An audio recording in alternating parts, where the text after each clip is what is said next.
दोस्तों आप देख रहे हैं असाइनमेंट अगस्त माह का व्यवसाय अध्ययन का हिंदी और इंग्लिश मीडियम के लिए फुल सॉल्यूशन देखेंगे इसमें। तो चलिए स्टार्ट करते हैं इस पूरे सॉल्यूशन को। और इसमें आपके जो आंसर्स हैं वो इंग्लिश मीडियम और हिंदी मीडियम दोनों के लिए प्रोवाइड किए गए हैं।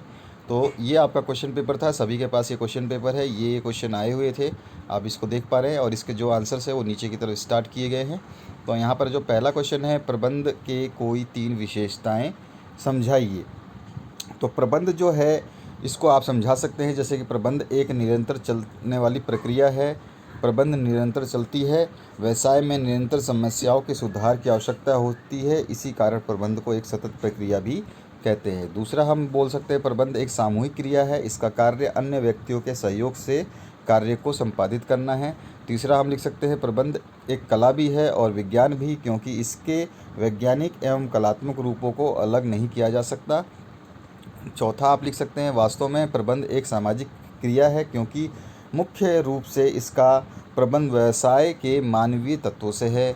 और भी आप लिख सकते हैं प्रबंध में जो है संस्था के सभी कर्मचारी समाज के ही अंग माने जाते हैं। और नेक्स्ट आप लिख सकते हैं प्रबंध के सिद्धांत सर्वव्यापी है, किसी भी उपक्रम में जहां मनुष्यों के समन्वित प्रयास होते हैं प्रबंध के सिद्धांत लागू किए जा सकते हैं, यानी कि हर जगह पर प्रबंध को यूज़ कर सकते हैं। तो ये विशेषताएं हैं इसकी। इंग्लिश मीडियम के लिए ये विशेषताएं इस तरह से लिखी गई हैं।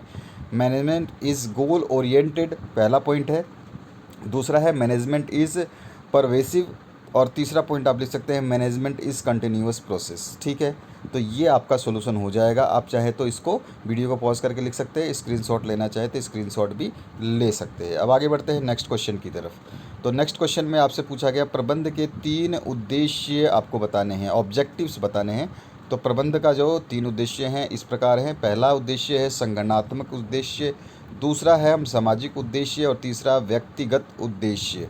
ठीक है, 3 ही उद्देश्य मेन हैं जिनको हम हमेशा याद रखेंगे, ताकि एग्ज़ाम में भी जब पूछेगा तो आप ये 3 उद्देश्य गांठ बांध के रखना कि यही बहुत ही इंपॉर्टेंट है। इनमें क्या क्या आता है, तो आपका संगठनात्मक उद्देश्य जो है इसको स्थापित करने और प्राप्त करने के लिए जिम्मेदार जो है प्रबंध का संगठन है। ठीक है, और इसके अंदर बहुत सारी चीज़ आती है, संसाधनों का सिस्टम उपयोग, नए उत्पादों का जो है नव प्रवर्तन और विकास, न्यूनतम प्रयासों के साथ अधिक परिणाम प्राप्त करना, संगठनात्मक और व्यक्तिगत हित की एकीकरण। इस तरह से ये पॉइंट वाइज जो डॉट डॉट लगा रखे हैं ये सारे पॉइंट्स हैं, आप इस तरह से भी लिख सकते हैं और पॉइंट वाइज बना बना के भी लिख सकते हैं कि उसके अंदर क्या क्या उद्देश्यों में शामिल है।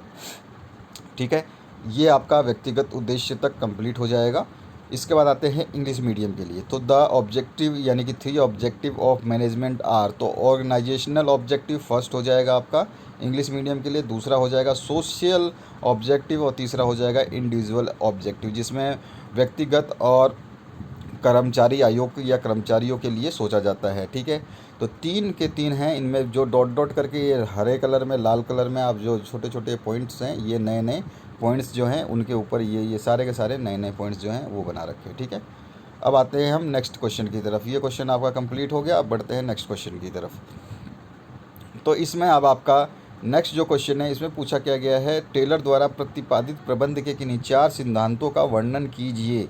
तो आपको 4 सिद्धांत लिखने हैं। पहला सिद्धांत है विज्ञान अंगूठे का नियम नहीं, टेलर ने दिया था।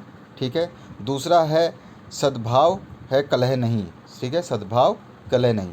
इन नियमों के बारे में केवल आपको 2-2 3-3 लाइनें लिख देनी है। ऐसा ज़रूरी नहीं है कि मैंने आपको इतना अच्छे से लिख करके इसलिए दिया है ताकि बोर्ड एग्ज़ाम की आप अच्छे से तैयारी कर सकें। इसमें केवल 2 लाइन लिख करके भी दे सकता था मैं, लेकिन आपको 2 लाइन से क्या फ़ायदा होता कि आप 2 लाइन पढ़ते आपको 1 लाइन याद रहती। अभी आप 4 लाइन पढ़ोगे तो 2 लाइन 3 लाइन तो आपको याद रहेगी। तो उससे क्या होगा कि आप जब एग्ज़ाम में लिखेंगे तो आपका आंसर ऑटोमेटिकली कंप्लीट हो जाएगा। ठीक है, तो दूसरा पॉइंट इस तरह से सद्भाव है कलह नहीं, और प्रबंध जो है वो मानसिक क्रांति है, एक तो सिद्धांत है उसका। और चौथा है सहयोग है व्यक्तिवाद नहीं, ये सहयोग है प्रबंध। ठीक है, ये आपको इस तरह से लिख देना है, बिल्कुल क्रमबद्ध तरीके से आपको लिखना है ताकि आपके एग्जामिनर जो है पूरे के पूरे नंबर दे दे। इसका इंग्लिश वर्जन ये है, science note the rule of thumb, harmony note Discord. ये आपके पॉइंट्स हैं, इन्हीं को आपको प्रबंध की जो टेलर के नियम हैं सिद्धांत हैं उनमें ये आता है। फ्यूल के सिद्धांत अलग है, टेलर के अपने अलग हैं। मेंटल रिवोल्यूशन, और इसके बाद में आता है आपका कॉरपोरेशन नोट इंडिविजुअल। इंडिविजुअलिज्म, ठीक है, ये चौथा आपका पॉइंट हो जाएगा। इसके बाद में आते हैं हम नेक्स्ट क्वेश्चन की तरफ। प्रबंध को कला तथा विज्ञान दोनों माना जाता है, ये स्पष्ट करना है आपको।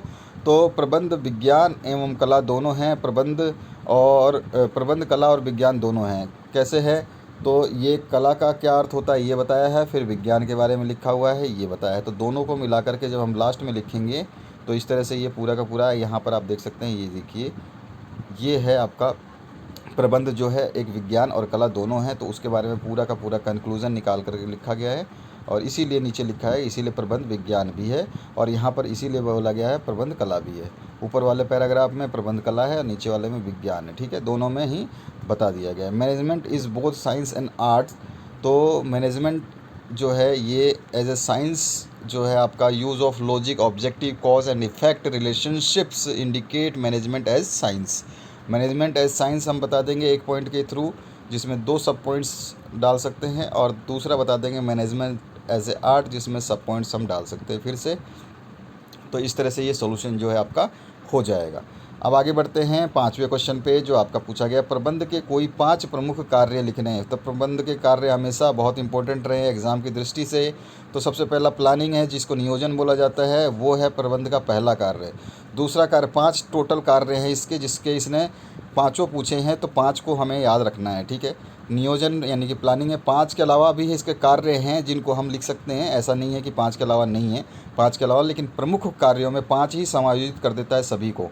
उसके अलावा भी हम लिख सकते हैं, जिसमें 2-3 तरह के और भी आते हैं। तो इसमें देखिए नियोजन है, प्लानिंग है, संगठन यानी ऑर्गेनाइजेशन है, ठीक है। तो ये आपका पहला जो पॉइंट था वो इम्पोर्टेंट है। फिर दूसरा है संगठन, जिसको आप लिखेंगे। उसके बाद नियुक्ति है, स्टाफिंग है तीसरा। चौथा है निर्देशन, ठीक है। उसके बाद में आ जाएगा आपका निर्देशन के अंदर भी क्रियाओं को सम्मिलित किया गया, उनको मैंने लिख दिया। आप चाहे तो इनको यूज़ करें, चाहे तो ना करें, ये पॉइंट लिखें तो लिख ले, अगर नहीं लिखना है तो कोई दिक्कत नहीं है, ठीक है। इसके बाद आता है आपका नेक्स्ट जो है नियंत्रण, कंट्रोलिंग के ऊपर आपका जो है लास्ट पॉइंट है, ठीक है। तो ये इंग्लिश मीडियम के लिए अब नीचे की तरफ यही पॉइंट्स दिए गए हैं। सबसे पहला है प्लानिंग, ठीक है।